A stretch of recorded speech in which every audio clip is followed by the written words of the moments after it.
Hello, hello. I'm Rainbow, and you're listening to Rainbow After Dark.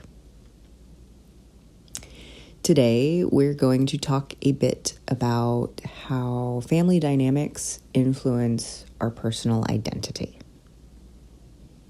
There's something powerful about finding the right information or the right story at the right time. I've always been a fan of mythology, and I was particularly interested in Greek and Egyptian mythology when I was a kid. Recently, I learned about Chyrsomallos. I believe that's how you pronounce it. I looked it up before I recorded this. Chyrsomallos is the golden ram, who is the origin of the constellation Aries. As an Aries myself, and as someone who is affectionately referred to themselves as a golden sheep, since I have an experience as being both the golden child and a black sheep, this felt almost too on the nose. A few days ago, I felt prompted to look more into the myth of Chyrsomallos, and I found that I had a deep personal recognition with what I learned about him.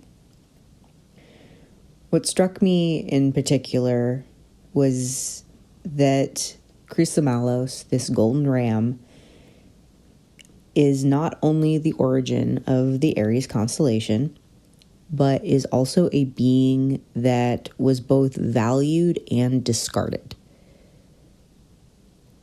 When I learned this, it really hit me. And it led me to further reflect on my own life and how, like Chyrsomallos, I have also been revered and cast aside, seen as precious and also disposable.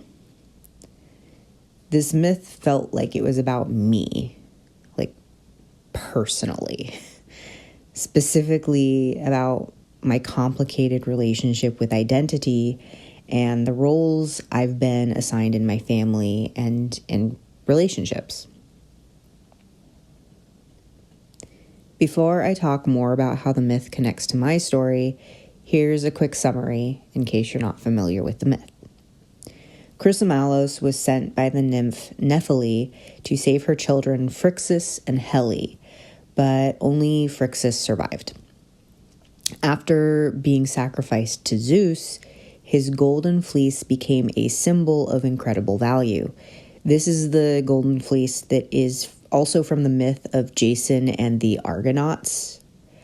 But Chyrsomallos was discarded once his task was completed. This paradox felt like it mirrored my own life. I understand that the ancient Greeks saw sacrifice a bit differently than we might see this now. It was considered an honor, and Chyrsomallos was exalted through this sacrifice. But he didn't really seem to have a choice in the matter, and I cried when I was reflecting on this. This contradiction, being both sacred and forsaken, it made me realize how the roles we're given, especially within family systems, can create this same paradox in our own lives. Just like Chyrsomallos, both a hero and a sacrifice, many of us find ourselves cast into specific roles within our families. These roles often feel both precious and burdensome.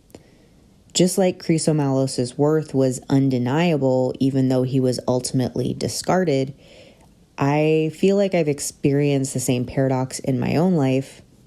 So let's talk about roles in dysfunctional family systems. In dysfunctional family systems, we might hear about roles such as the golden child or the hero, the black sheep or the scapegoat, the lost child or the mascot. These roles are typically assigned to family members based on the family's needs and dysfunctions. This isn't something done consciously or intentionally. It isn't like we get name tags or anything like that. but the roles occur frequently enough that they've been observed repeatedly and given names like these. They are ways for the family to cope with chaos and instability by casting members of the family into certain positions depending on the circumstances. You might usually be one of the roles or exclusively one of the roles, but you can also be more than one or even all of them. When I was a kid, I often found that I moved between the roles. I could be any of them, but there were two that I took on most often. I was the golden child, aka the good one, the one who did everything right, who took on responsibility and carried the emotional load for others. Conversely, I was also a black sheep. I was often cast aside or neglected when things got difficult. My parents didn't really see me and often dismissed my needs, and my siblings ridiculed and ostracized me. This fluctuation between being valued and discarded created internal chaos. One moment, I felt like I was special, the one who could do no wrong, someone whose presence mattered. And the next, I felt like I was an outcast. I was overlooked, or I was even sometimes blamed for things that I had no control over. This paradox, the tension between being adored and cast aside, is exactly what I felt growing up. I found myself both celebrated for what I could offer and, at times, discarded when I was no longer useful. This created a sense of confusion and instability in my own identity. The contradiction of being both cherished and discarded has a profound impact on how we understand ourselves. It creates a sense of internal instability, a deep confusion about where we truly belong. Am I the golden child, or am I the black sheep? Am I the hero, or am I the scapegoat? Am I someone who is worthy of love and acceptance, or am I someone to be used when necessary and then cast aside? This internal conflict felt extremely complicated because I never fully embodied just one role. I wasn't just the good child or the problem child, I was both, switching back and forth depending on the family dynamic. This duality made it difficult for me to know who I truly was outside of these roles. I got so caught up in navigating the space between being seen and unseen, valued and discarded, I lost touch with who I was, with my own authentic self. I felt like I needed to be perfect to be loved and accepted. If I could just be perfect, maybe everyone would just stop fighting. But I also rebelled against the dynamic, and I didn't recognize these behaviors were also a result of my conditioning until more recently. This experience is not unique to me. It's a reflection of the collective trauma many of us carry, especially those who grew up in dysfunctional family systems. The pressure to fit into one of these roles can make it incredibly difficult to form a stable sense of identity. When we're constantly switching between roles, it becomes really hard to trust ourselves or to know who we truly are underneath those labels that other people gave us. What really stuck with me about the story of Chyrsomallos was that he was revered for his mission, but his worth ultimately reduced him to the golden fleece, coveted but disposable. They may have felt like they were honoring him, I suppose, but did anybody ask Chyrsomallos what he wanted? This felt familiar based on my own experiences in my own relationships. I've often felt like I was praised and valuable for what I could offer. And then I was abandoned once I was no longer needed. And this has led me to really question my worth. Reflecting on these contradictions, being both revered and discarded, I've wondered if a lot of us experience this same paradox. Maybe we've been given roles that don't truly define us, like as we really are. Or we've internalized what others have told us that we should be. What if we chose to step outside of those roles? And what if we could reclaim ourselves in the process?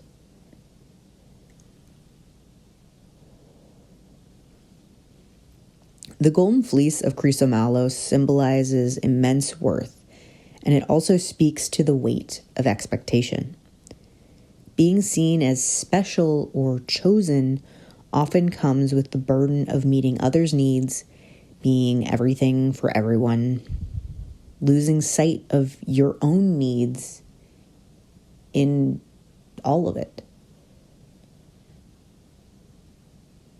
The golden fleece wasn't just a gift. It was a burden. Chyrsomallos' value was not about who he truly was. It was about what he could offer others. I've often felt the same. Like I was honored for my gifts, appreciated for my talents, but I was trapped by the expectations that other people had of me. The perception of worth, especially when it's tied to external validation, can easily become a tool of control. When others place us on a pedestal, it's easy to feel like we're being both honored and restricted, which I suppose makes sense if you think about literally if someone were to put you on a pedestal, like you'd be elevated above other things that aren't on the pedestal, but you also just have the little platform on the pedestal to move around on, right? And you'll do everything you can to stay on the pedestal because you know what it feels like when you fall off of it. You don't even realize nobody is seeing you clearly because you feel the need to cling to their positive perceptions. I'm talking about myself, of course. This idea runs really deep, not just in families, but throughout our entire culture. We're often taught that love is proven through sacrifice. Worth is tied to what we can give up. To be truly good, truly valuable, we have to diminish ourselves for the sake of others. To shrink ourselves so others can grow. The sacrificial lamb, the golden child, the black sheep, the scapegoat. These are all different manifestations of the same wound. The belief that someone must be sacrificed for the survival of the system. I believed that for most of my life, even if this was almost entirely subconscious.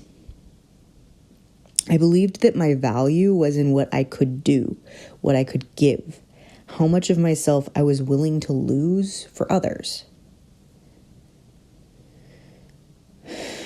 But what if that was never true? I've been rethinking what worth really means for a while now. Just as Chyrsomallos' golden fleece became a symbol of incredible worth and also a tool for control, I've found my own worth was often defined by what I could provide for others, rather than who I truly am. And now I'm learning to redefine that. Chyrsomallos' story reminds us that even the most revered can be discarded when they no longer serve others' needs. I'm learning that my worth is not based on what I sacrifice for others. I get to choose my worth from within, not being defined by roles, but who I am at my core. What if we were meant to live beyond what others wanted from us? What if our worth was never tied to sacrifice in the first place? I feel like we're not really taught that service is not the same as sacrifice. What happens when we realize we were never meant to sacrifice ourselves? Most of my life, I didn't know who I was outside of these roles. I thought I did, but I didn't know how to exist without either proving my worth through achievement or feeling the shame of being cast out. And now I'm learning. I'm learning that I don't have to be golden to be worthy. I don't have to be an offering to be loved. I think about Chyrsomallos. What would his story have been like if he had lived? Not as a sacrifice, but as a legend in his own right. And I wonder, what if we could do that too? How can we honor ourselves without being consumed by expectation? What if we could step outside the roles we were given and choose something different?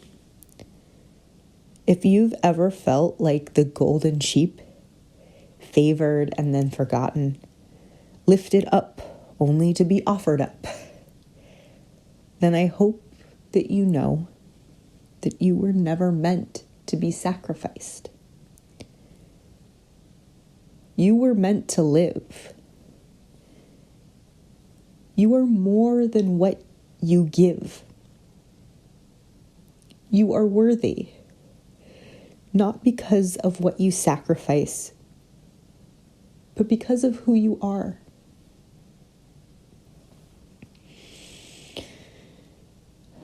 I'll leave you with this question. What roles have you been given? And what would it mean to step outside of them? I'd like to encourage you to consider some small action you could take towards this, towards stepping outside those roles, or even just sitting with the idea and seeing how it feels. I know stepping out of these roles we've been assigned isn't always easy. Sometimes it's one of the hardest things we will ever do.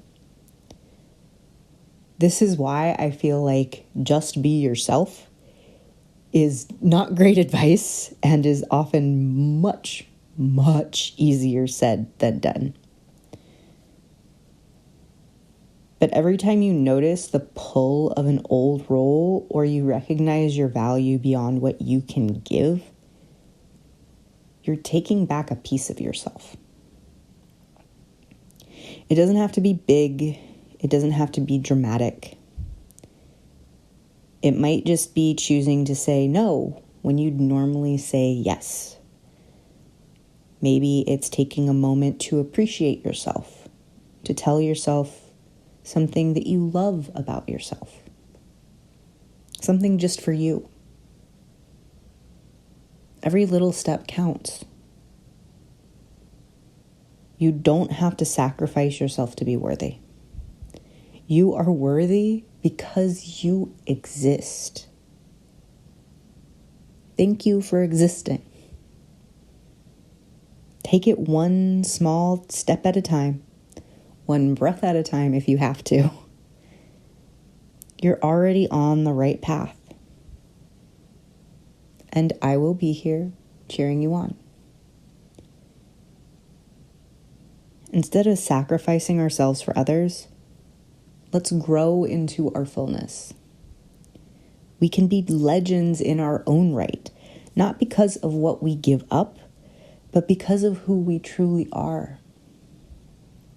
That's the journey I'm on, and I hope you'll join me. I'd love to hear how you connect with this message. Share your reflections with me if you feel called to, and remember, you're not alone in this. Until next time, take care of yourself. You are more than what you give. You always have been. I love you. Thanks for listening.